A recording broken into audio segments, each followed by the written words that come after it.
Where are you from? I'm from Macon, Georgia, 478. That's all I've been, born and raised. What was it like growing up in Macon? For me, it was pretty cool.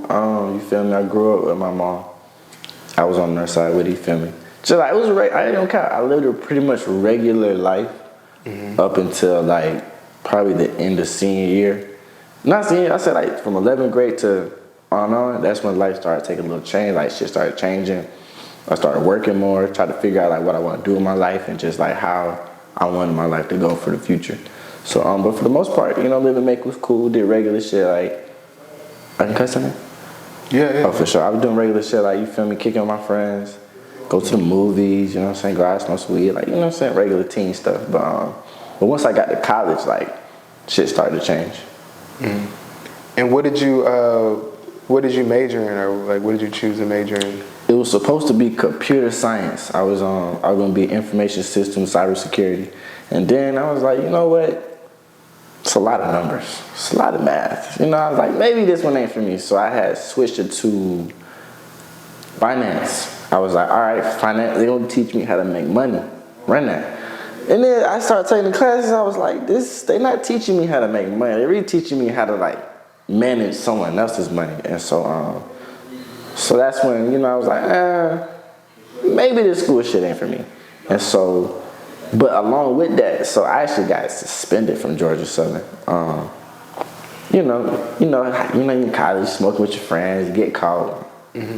And they had suspended me, but it was in the same year, like the COVID stuff happened. Wait, they suspended you for smoking weed? So Pete, the first time I was with my homegirls, Kalia, Khadijah, and someone else, and we was smoking in the dorms. Like, it was summer. I just left high school. I graduated in May.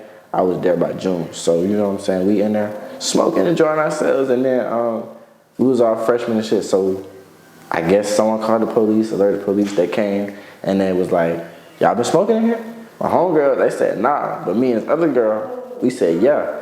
And so what ended up happening, they didn't get in trouble because they said they didn't, but I did. You know, so that was strike one. And then the second one, with my partners and my people, we was goddamn, you know what I'm saying, kicking shit. Police came back in, somebody smelled weed. And then after that, I was strike two. But they didn't suspend me until the end of the semester type shit. So after that, it was just like, damn. So I had to go back home with my mom.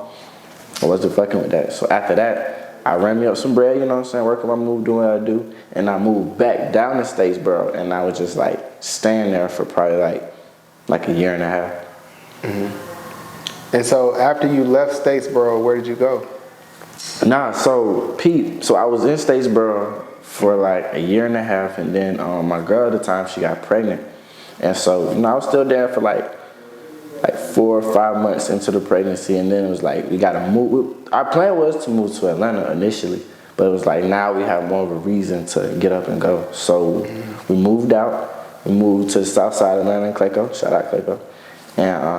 And then we just kind of set up our life there. And I'd probably say it was probably like around 5-6 months. So I was there for about 4 months until the baby came. When the baby came, you know, doing my daddy duties. But I was still in the scene. I'm still popping out. I'm still doing shit in between. But it was just a little harder to kind of like maneuver with it. Are you still with the child's mother? No, but we have a great relationship.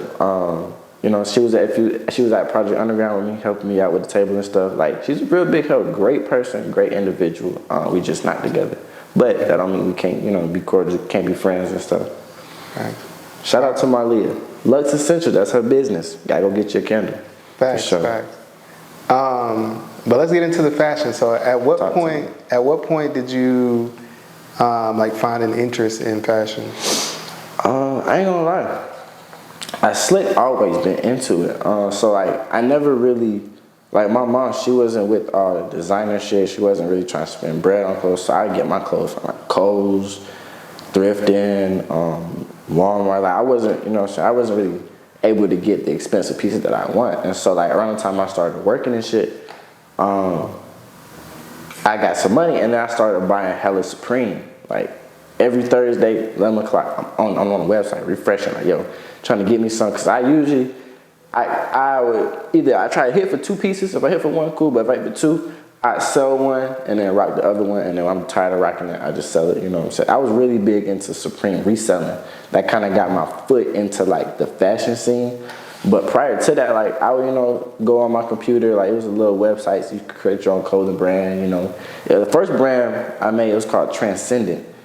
I'm not really knowing what it meant, it's just a cool word. I put it on little t-shirts and stuff. You know what I'm saying, playing around. But I started to get into making clothes, like once I came back to Statesboro for the second time, that's when I was like, all right, I gotta figure out something to do, cause I tried scamming at one point. Never again. Like for the first part, it was cool. Like it was cool, get you some bread here and there. And then, I tried to swipe for my rent. I'm like, oh yeah, bet. Swipe, went through, bet, cool, kicking it. Probably like 3-4 days later, they're talking about, yeah, it's like 4-5 chargebacks on your account. Whose cars are these? I was like, shh. See, me and my dad got the same name, so I said, my dad paid my rent, so shit, I don't know, like that's between him, but I'm gonna make sure he get paid. So I paid down my debts, but I was on my bread, so I was like, now, what I'm finna do? And around the same time, like a lot of people in my city or even in Statesboro, they were starting clothing brands, so I was like, shit, I might as well start a little clothing brand. So how it started was, this is my method. Mm-hmm. I researched cool sounding words. I'm like, I need to have something that's like attractive. So on the list, it was like Axiom, it was like Nemesis, Paradigm, and then some more shit. And then I put on my spam page, I was like, yo, just start this brand. What name y'all fucking with? I was already anchoring to Paradigm, but it was like Paradigm. I was like, all right, for sure. So I had the idea May 2nd. I put it into action May 5th and had my first drop on May 15th. That's when I put up the website. I think I had already bought some shirts and shit. Like I was already having some product on hand. And starting off it was cool, like having a little Cricut heat press, making my shirts, put them on Snapchat, taking little pictures. I was stacking jeans, what I'm saying? I was doing like little stuff like that to help push the brand out. And surprisingly, like I saw a lot of people fucking with it. Like everybody shopping, sharing it, reposting, taking pictures. I was like, oh, I'm starting to see like the vision for this. And so once I did that, I just kept pushing. I just kept going. I just kept growing. So that's how it started. Okay. And so you weren't traditionally trained in fashion? Nah. Nobody in my family does fashion. Like my cousin, she do like little stuff. Like she be sewing, knitting. But nobody really like into fashion. I just really got my inspiration from the internet. Like I was on the internet hard. And watching like people like Uzi, Lil Yachty, Cardi and them, just growing up, like just seeing the things that they had on, where they talk about certain pieces, where they wear certain clothes, like really just got me interested in the fashion. And so like once I started reselling Supreme, that's when I understood the value in actual like pieces, and I can make money off of this. And so that's how I got tapped into like getting into fashion. But I always been interested, like me more or less, I'm interested on the business aspect. Like how did this brand come to where it is? Why is it like a household name? You know what I'm saying? Like what impact, or how did they get their impact in the world? What's your, if you have one, like what's your favorite brand right now besides your own? Beside my own? So there's two answers. So we got brands I fuck with because I see like one, I know them personally and I see the work they do. We got Loner Lifestyle, we got General Public, we got Corrupt Anarchy and Corrupt World. Got my boy Cam over there with Disapprove, can't forget him. We got 9 Worldwide, boom. Who else? Quick Serve, Hellraiser, Volar, Upper Echelon. The last 4 are some local brands for making, but those are niggas that I've seen like start their brand, grow it, like just really start pushing their shit. But if we're talking in a bigger scope of stuff, like on some designer shit, I'm really fucking with Vivienne Westwood. I really like the whole, how she pretty much just started the whole punk scene, that she went from different stores and shit. I watched a documentary today, just learning more about her. I really fuck with Kanye West, like how he basically just like whatever he does, that's what niggas flock to. And so it's like, I see what he's doing now, like, cause he understands the impact he has. The pieces he makes are made to be talked about, made to be impactful. Like, cause he can throw the graphic on a T-shirt and that's cool, but it's like when you have certain levels, like you have to do things outside of that to keep like your relevancy. But yeah, Kanye, Vivienne Westwood, it's a designer. His name is Demna. He was the creative director he was the founder of Vetmonts, and now he works for Balenciaga. He's creative director for Balenciaga. But I really fuck with Demna's pieces. I really fuck with the motifs in his clothes. Like a lot of them are oversized, or the silhouettes are very like cut a certain way or contoured. I really fuck with that. So those are the top 3 like bigger scope artists. So you mentioned Kanye West. How do you feel about the White Lives Matter T-shirt? Me personally, I ain't gonna cap. This is why I fuck with it, cause I understood what he was getting at and what he was trying to do. Like, because one, it's true. Black lives matter, white lives matter. There's nothing about it. But given his particular history working with certain people and like the way he can move the media and just get them talking, I knew for a fact this was going to be one of the pieces that gets them talking. And like a lot of higher end designer brands do the same thing. They'll create a piece or something that gets a lot of media attention, whether it be negative or positive, to help push whatever else they're trying to do. Cause like, yeah, he had the whole Yeezy Season 9, but a lot of people just gonna remember that White Lives Matter shirt. Or like with Balenciaga, they have whole other collections, but you'll remember shit like the Balenciaga Crocs. I seen some Balenciaga water bottle shoes. Then they got the Lay's potato chip bag. Like there's little things like that are so high priced that get so much media attention, because it's like, why would you do something like that? But nah, I don't really, you feel me, from an artistic standpoint, I know I can see what he's getting at. Message, nothing really negative about the message. I mean, personally, it's like, white lives matter, black lives matter. I mean, there's nothing behind it. Have you had any challenges in your fashion career journey? Yes. Oh, yes. Still dealing with challenges. I ain't gonna count. Anybody starting a brand, getting into fashion, you're gonna experience challenges. A new challenge every month, maybe every week, maybe every day. One of the biggest challenges that I had to learn was, one, how to be original. Because, you know, when you starting a brand and you don't have any other outside influences like around you, you just really develop a lot of concepts based on what you see on social media, the internet, or like what other people are wearing. But it kind of dilutes your sense of originality, because you only see what other people do. You don't really get a chance to like look at the greater scope of things and like understand the art and what you're doing. And so like with me, even when I first dropped, like I was starting off with a lot of graphic t-shirts. You know, I wanted this color, I wanted this color shirt, I wanted this design. I was trying to like do a whole lot of extra stuff. But what I realized, that I was giving people too many options, and the brand itself didn't have any clarity of what it was. It was just a brand that made a whole bunch of cool t-shirts, but like, what is this? Like, it's just a cool t-shirt.